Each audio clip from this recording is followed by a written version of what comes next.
কেমন আছে? আশা করি সবাই খুব ভালো আছে। দেখো আজকে বাজার থেকে কাতলা মাছ নিয়ে এসছে, তো দই কাতলা রান্না করছি। দই কাতলাটা কীভাবে রান্না করছি, চটপট খুব জলদি রান্না করব, চটপট দেখে নাও। আবার আমাকে যেতে হবে ভোট দিতেও বাড়িতে, তো চলো চটপট করে দেখে নাও দই কাতলাটা রান্না করো। আর হ্যাঁ, যারা আমার ইউটিউব চ্যানেলে দেখছো একটা সাবস্ক্রাইব করে পাশে থাকো, আর ফেসবুকে যারা দেখছো ফলো করে সাথে দেবো। তো চলো চটপট দই কাতলা। এখানে দেখো পেঁয়াজ আর দুটো তিনটে রসুনের কোয়া কালো জিরে ফোড়নে দিয়ে ভালো করে ভেজে নিয়েছি। দেখো একদম কিন্তু লাল লাল করে ভেজে নিয়েছি। আর আমি দেখো এখানে পেস্ট দিচ্ছি, হালকা সাদা সর্ষে দিয়েছি, অল্প একদম সামান্য, পোস্তের পরিমাণটা একটু বেশিই দিয়েছি, দিয়ে আর এতে দিয়েছি তোমার কয়েকটা আলমন্ড একসাথে পেস্ট করে নিয়েছি। নুন দিচ্ছি স্বাদ মতন।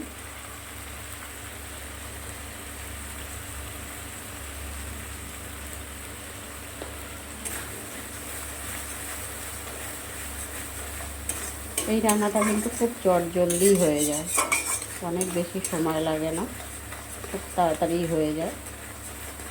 এটা খুব ভালো করে যে অনেকক্ষণ ধরে যে তোমাকে কষাতে হবে এর কোনো মানে নেই, কেন কি পোস্ত সর্ষে এগুলো কিন্তু খুব বেশি কষাতে লাগে না, হালকা নাড়াচাড়া দিলেই হয়ে যায়।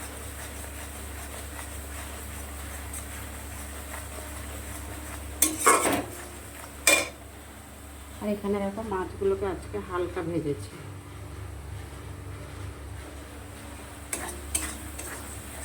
একটু টমেটো দিলেও হতো, যারা একটু বেশি টক খায় তারা টমেটো দিলে ভালো হতো, তাদের টমেটোটা লাগে। আমার কিন্তু টমেটোটা দিই না, কেন কি টক দইয়ের পরিমাণটা একটু বেশিই দেবো, সেই জন্য টকটা আবার আমরা খুব বেশি খেতে পারি না বন্ধুরা।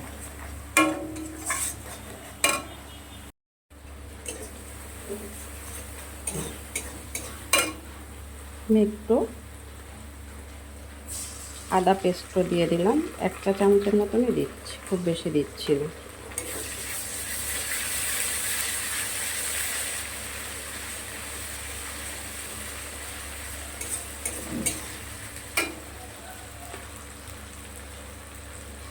হলুদের গুঁড়ো দিচ্ছি পরিমাণ মতন, লঙ্কার গুঁড়ো দিয়ে দিলাম,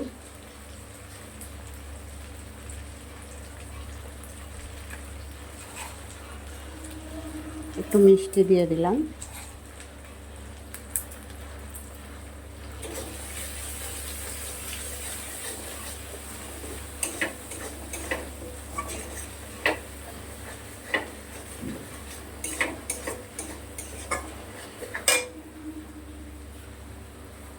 দইটা দিয়ে দিচ্ছি।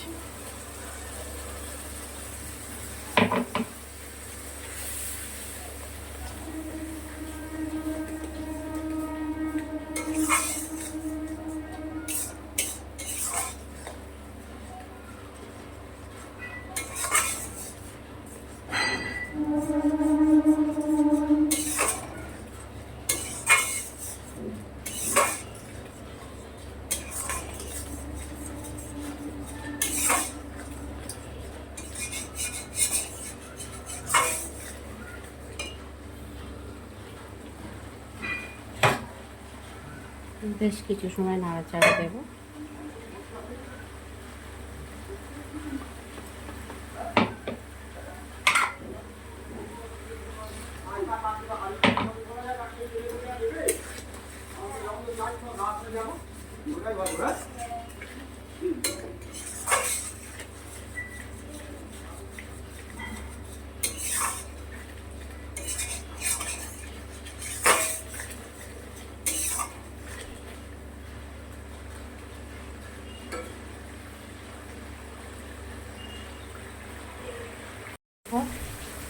বেশ ভালো করে কষানো হয়ে গেছে।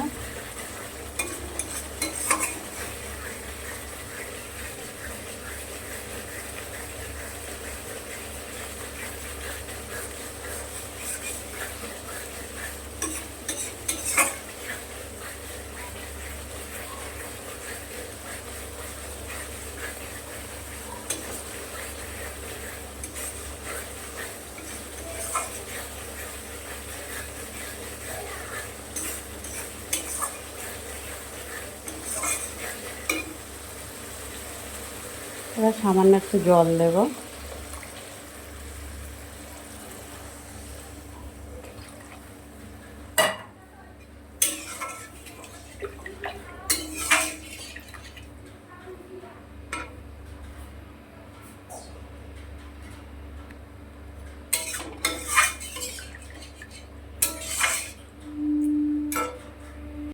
দেখো তরকারিটা ফুটে উঠেছে, মাছগুলোকে দিয়ে দিচ্ছি।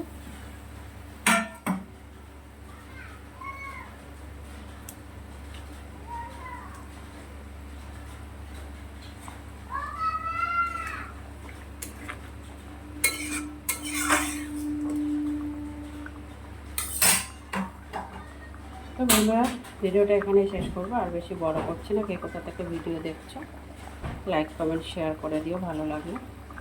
আবারও বলছি, ইউটিউবে যারা দেখছো একটা সাবস্ক্রাইব করে পাশে থেকো, আর ফেসবুকে যারা দেখছো ফলো করে সাথে থেকো।